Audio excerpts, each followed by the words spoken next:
हालात वगैरह किए जा रहे हैं। खास तौर पर ये कहूँगा कि हमारे वो जो ज़रूरी बेल्ट है इसकी तबाही का जो एक सामान किया जा रहा है, बहुत ही अफसोस की बात है कि यहाँ पे हालात जो खराब किए जा रहे हैं।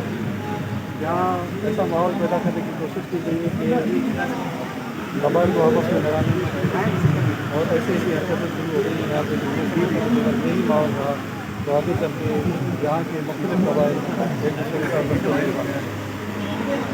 और जैसे कि आप देख रहे हैं कि आज ये रैली जो निकाली गई है, ये भी एक हमारे तराल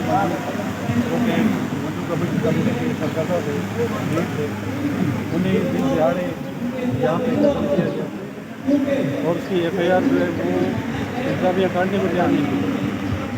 जब यहाँ पे रोड पे धरना दिया गया, लास्ट तक रखा गया, उसके बाद